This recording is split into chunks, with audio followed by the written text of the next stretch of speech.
Okay student, जैसा मैंने बताया ये हो गया प्राइमरी वेव फ्रंट बीएम, ये हो गया डीएम सेकेंडरी वेव फ्रंट। हर एक डिस्टर्बेंस को प्राइमरी वेव फ्रंट के एक पॉइंट से सेकेंडरी वेव फ्रंट के करस्पॉन्डिंग पॉइंट तक जाने में इक्वल टाइम टी लगा। ये हो गया हमारा, this is regarding the thing. Now I take the triangles, let us take right angle triangles MBD and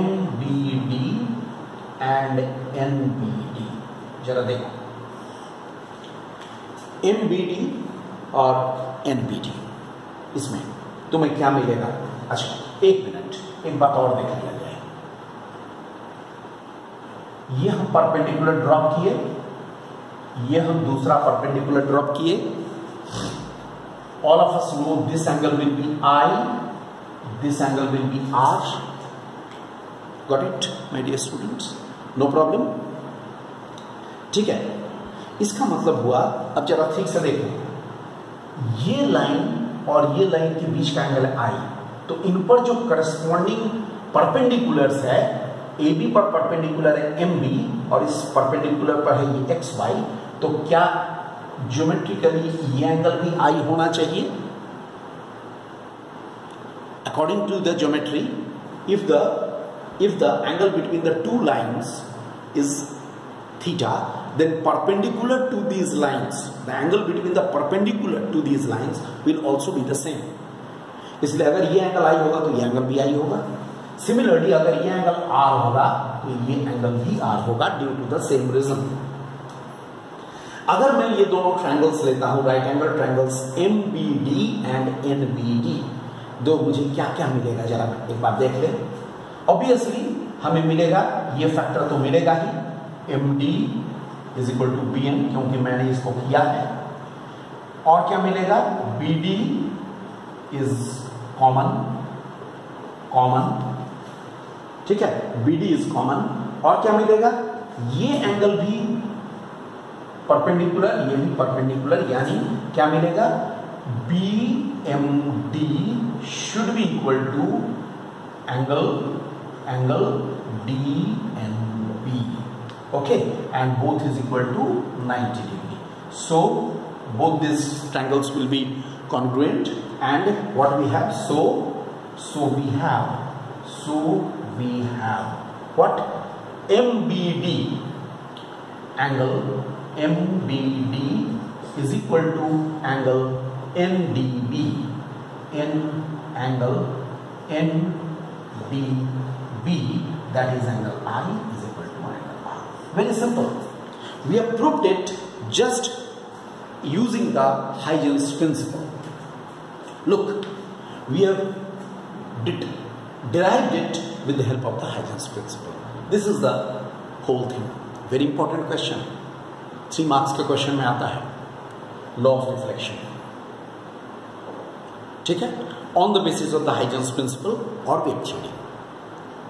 अब अगर मैं इसी के कंटिन्यूएशन में, चूंकि मैंने लॉ ऑफ रिफ्लेक्शन कंसीडर किया, तो मैं लॉ ऑफ रिफ्रैक्शन भी इजीली कंसीडर कर सकता हूं। It is not at all difficult. मुझे लगता है लॉ ऑफ रिफ्लेक्शन कंसीडर करने में there was no any medium change, but here you know the medium will be changed. I just show it to you. देखो एक बार यहां पे ठीक से देखो, ये मीडियम चेंज करेगा, एक बार देख लो। We have the medium change. Look, I hope you can see very clearly the medium has changed. I consider C, small c is the speed of light here, and V, here is the V. यहां पर C and V are the speed of light in vacuum and in the medium. All right, speed of light C and V are speeds of light in vacuum and in medium respectively. ठीक है ना, respectively. अब इसमें क्या करूंगा मैं? again same thing.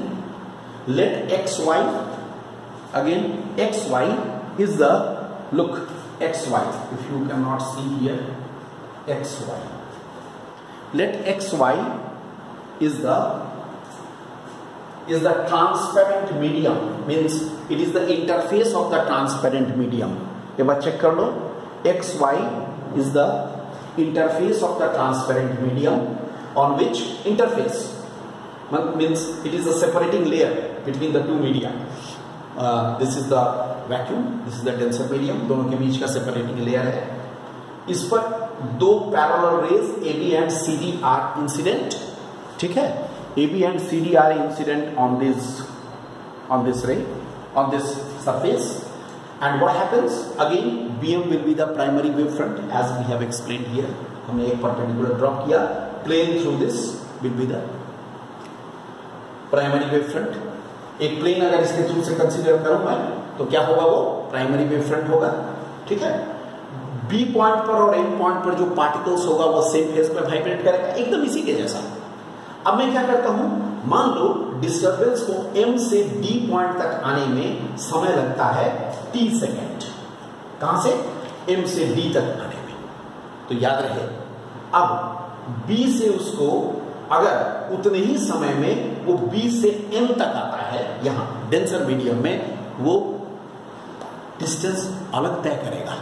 यहां पर डिफरेंस हुआ, यहां पर देखो एमडी और बीएन इक्वल था क्योंकि मीडियम बदल नहीं रहा था.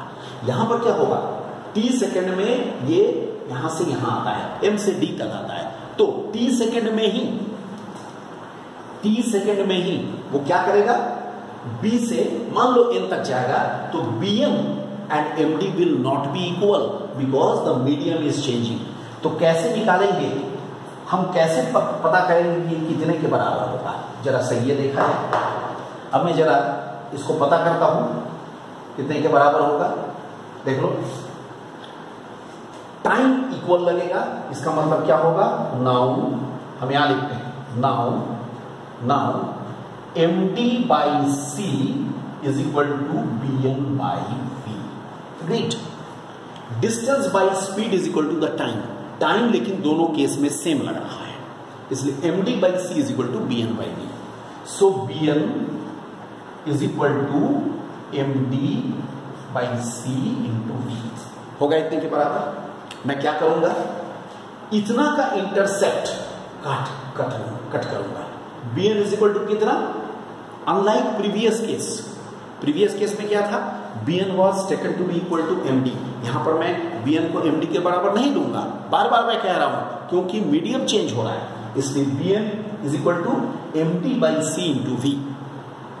कम होगा वैल्यू, मैं बीएन इंटरसेप्ट कट किया और ठीक उसी के जैसा, प्रीवियस वाले के जैसा, डी से मैंने टेंजेंट डाला इस आर्क पर, तो क्या होगा, ये परपेंडिकुलर हुआ इस पर, तो क्या हो जाएगा, व्हाट इज दिस, देखो ये परपेंडिकुलर हो जाएगा, it is the DN will be the secondary wave front, और इस पर मैं परपेंडिकुलर ड्रॉप कर दूंगा.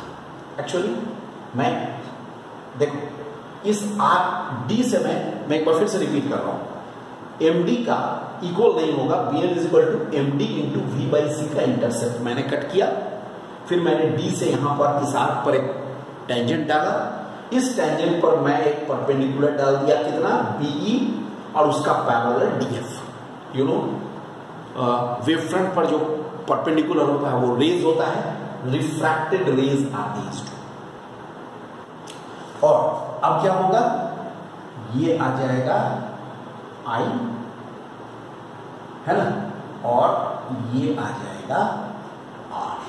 देखो ये अगर आई होगा तो obviously this angle will be I, ये अगर आर होगा तो this angle will be are.